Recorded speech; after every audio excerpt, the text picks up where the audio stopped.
Alright, Mr. Riley, I am Judge Haven, and I will be presenting before you today for your appeal. How are you today, Mr. Riley? I'm good today, Your Honor. I am doing alright. I'm hanging in there. Obviously, being in Serafina Town Flatline Prison isn't the most ideal place that I would choose to be, but I am doing good otherwise. As good as I can be given the circumstances, Your Honor. Thank you for asking. I've been told you've suffered some unfortunate injuries in Flatline Prison. Is that true?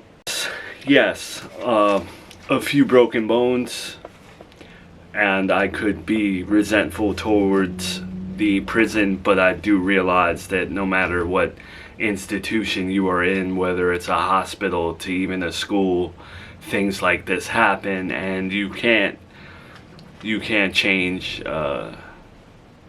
what bad actors come through the doors. If we lived like that, we wouldn't really have an open society, you know. So I don't hold any I forgive having my bones broken.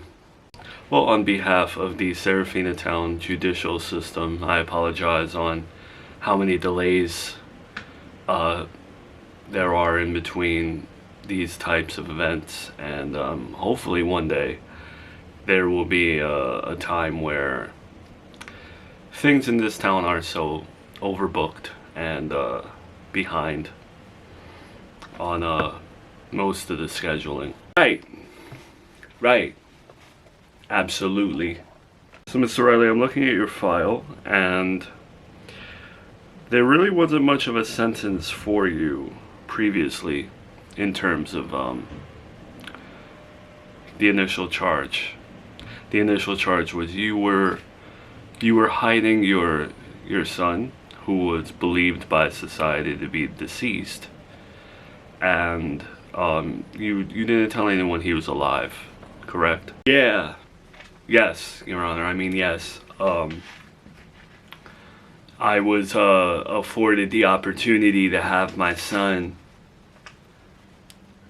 and it was like being given some sort of like angel. It was very hard to believe, and I think, look, I'm not someone that believes in shock. I'm not someone that believes in these weird emotions, you know. Like, I was raised by a very tough mother who was very rational and very non-emotional. So it wasn't in my nature to be emotional when I got my son back.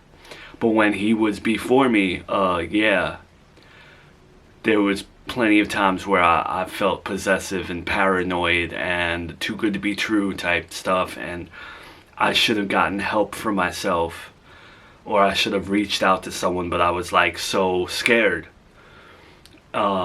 I never really, you know, meant to hurt anyone in the process of that. I was just so blissfully aware of the miracle that was dropped off at my doorstep that I couldn't even like dreaming of a situation like that would have been too far-fetched for me, you know.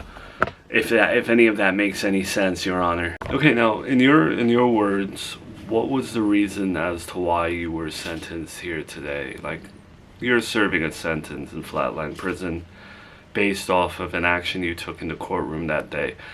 Describe to me why you think you were handed the sentence the way that you were by that judge that day. Your Honor, even though I am in a cell where I have minimal activity and my mind is as clear to think as ever, God bless my sobriety, I can honestly stand here and be truthful when saying that I am rather confused as to why I was sentenced that day. Because, Your Honor, I was also raised to be honest. Me and my mother have a relationship where, like, we can be very unfiltered. That's just how I was raised. I was like that with my ex-wife. I'm like that at work. That's why I work in a tattoo shop.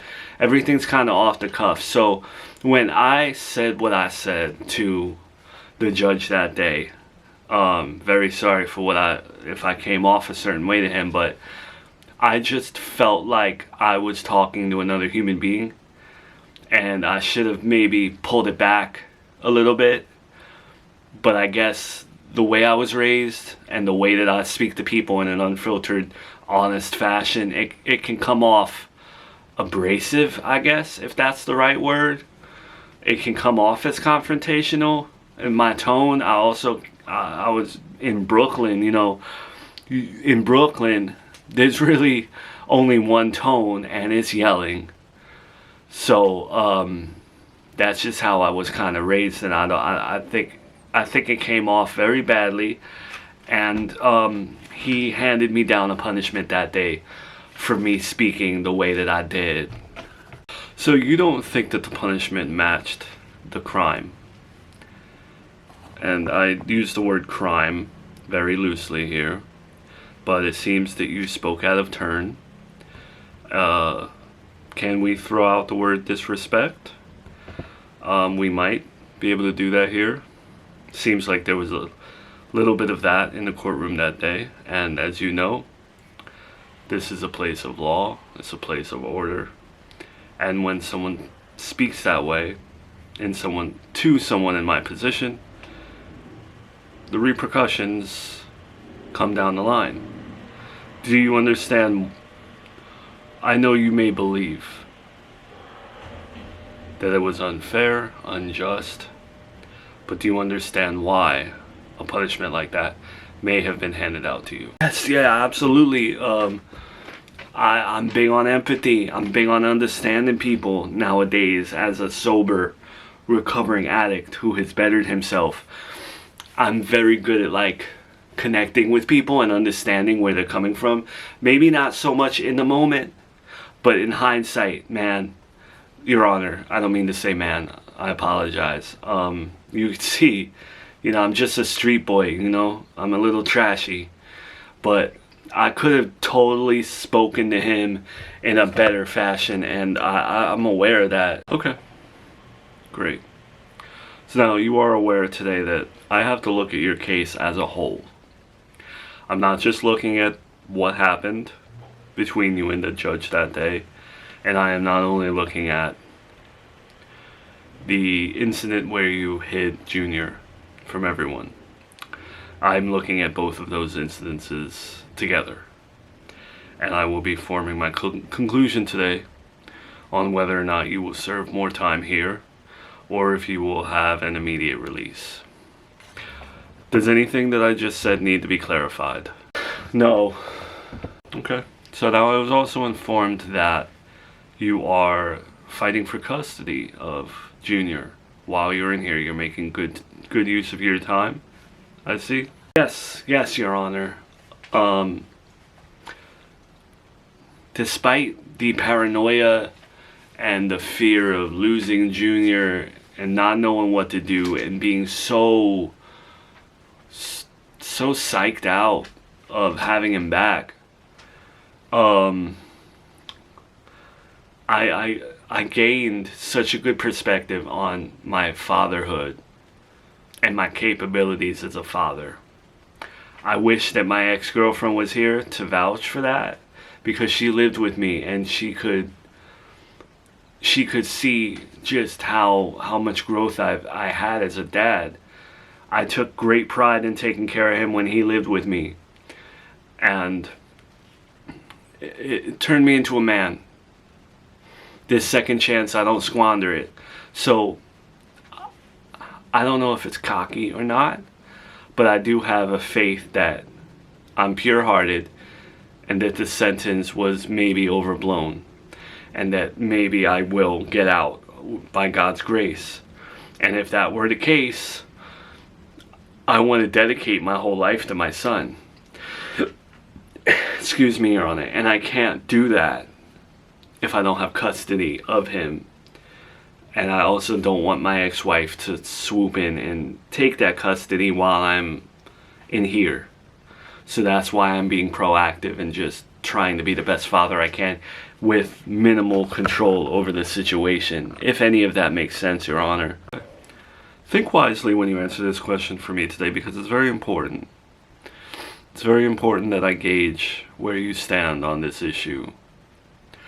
In terms of hiding Junior, from what I've read, you were given him by a man named Matthew Locke, who was tied closely to the case, and he trusted you over Miranda to house Junior, and you took it upon yourself to not tell anyone that this happened, leading your mother, close family, and most importantly Junior's mother, to believe that Junior and his death certificate were still, the death certificate being active and Junior being deceased. You led everyone to believe that. Now, from what I've read in your file, your argument here is that you were bonding with Junior, you were in shock, and you didn't quite know what to do because you were afraid of losing Junior to his mother if she found out that he was alive, that he would lose custody. So you acted in a very, what some would say, strange manner. Do you agree with that? First, do you agree that the manner in which you behaved, finding out that your son was alive, wasn't the norm? I think I behaved in, I hope this comes off the right way when I say it, but I think I behaved in the best way that I knew how. Your Honor, I wasn't equipped to deal with my son coming back from the dead. I really wasn't mentally equipped as a recovering addict.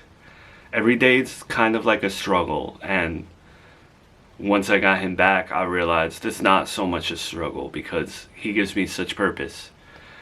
So I think I devoted 100% to my son, and I kind of blocked out everyone else because I just wanted to make up for lost time. In terms of how I behaved in the courtroom, again, I could have done better.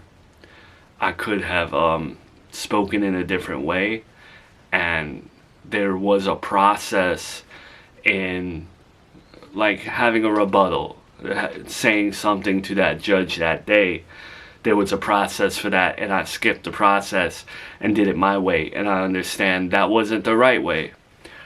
So all of these situations, I think I did the best that I could with what I had mentally, which wasn't much, and I know I fell tremendously short in all fields.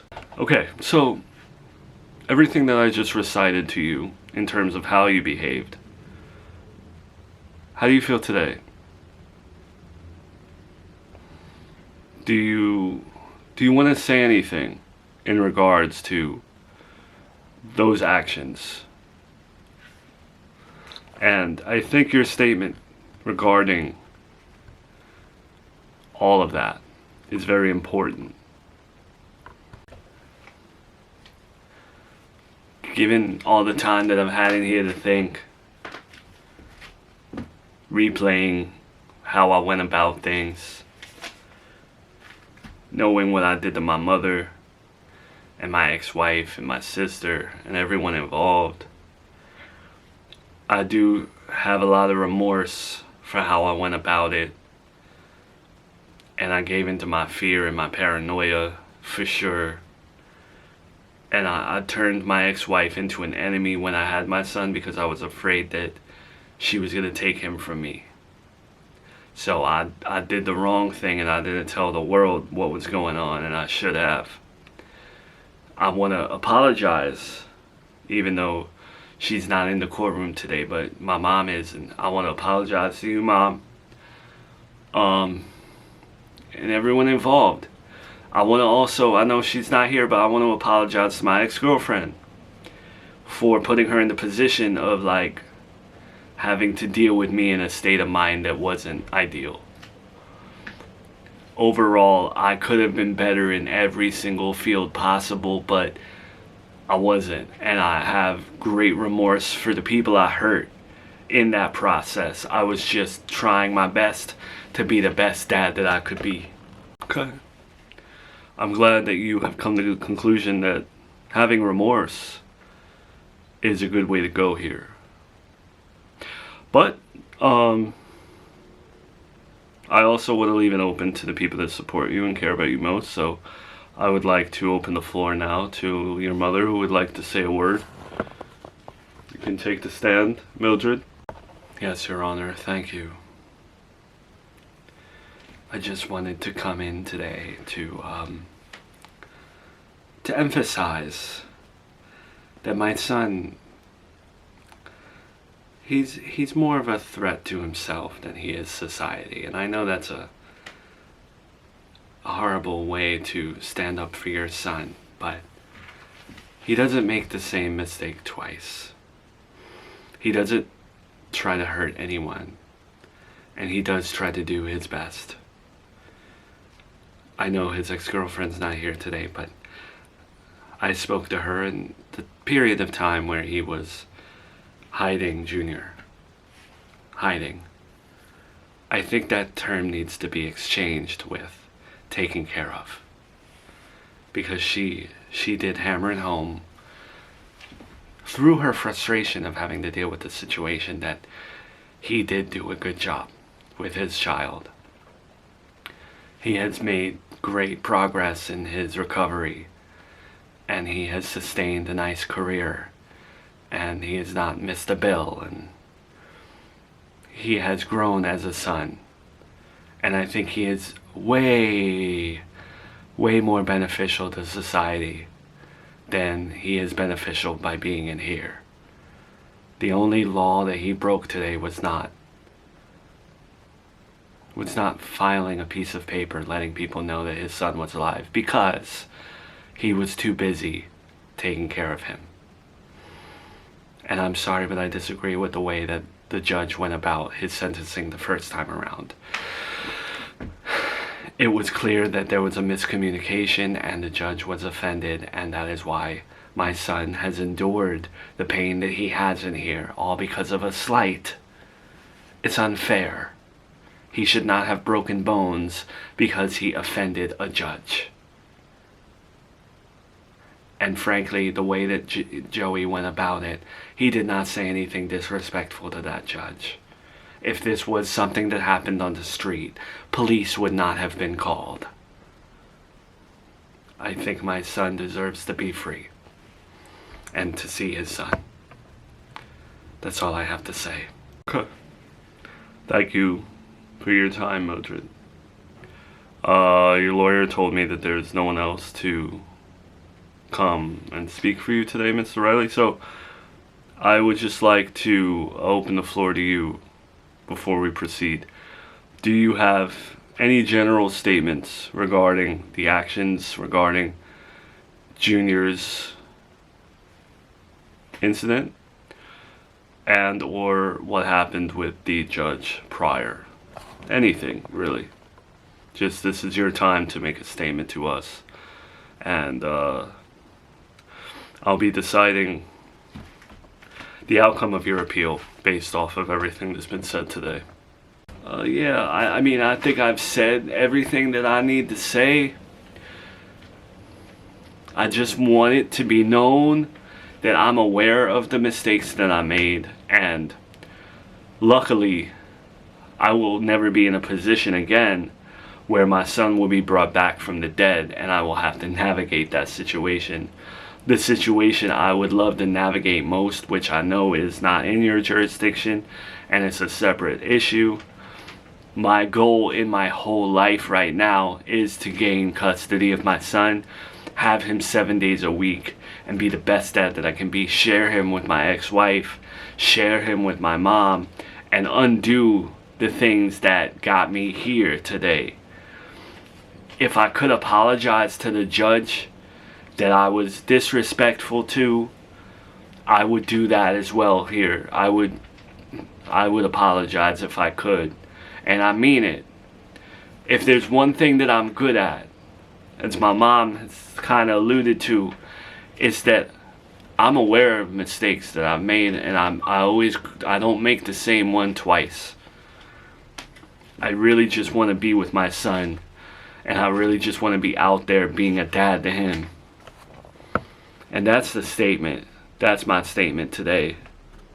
I hope I'm able to translate my remorse here today as well. Okay, thank you, Mr. Riley. If there's any further requests for you to speak, we will let you know. Right now, I want to move on to the prosecution. Prosecution may state your case. Any statements from you guys? You alright, babe? You just don't seem like yourself, you know. All day you've been very quiet. You haven't eaten. You've just been browsing your phone all day. Is this something that I did? Did you not like the restaurant? No, Jacob, it's not that at all. Everything's been lovely. What is it? You're kind of scaring me. I've actually fallen in love with you. And for things to turn weird and sour right now, it's kind of heartbreaking. I don't know if that makes me sound stupid or not, but you can tell me what's wrong. I can take criticism. Jacob, it's not you. I just didn't want to be the black cloud to bring this up, but today is Joey's appeal date. And I'm just worried. I don't want him to get out. I know that's awful, but I don't want to see him ever again. I'm so happy with you. I'm living in like a Nicholas Sparks storybook. Everything I've ever wanted, you know? And if he's out and trying to get back with me or something, or I just know him, he gets a bug up his butt, and I don't know, I just don't want it to affect us. Jacob, it's not you. I just didn't want to be the black cloud to bring this up, but today is Joey's appeal date. And I'm just worried. I don't want him to get out. I know that's awful, but I don't want to see him ever again.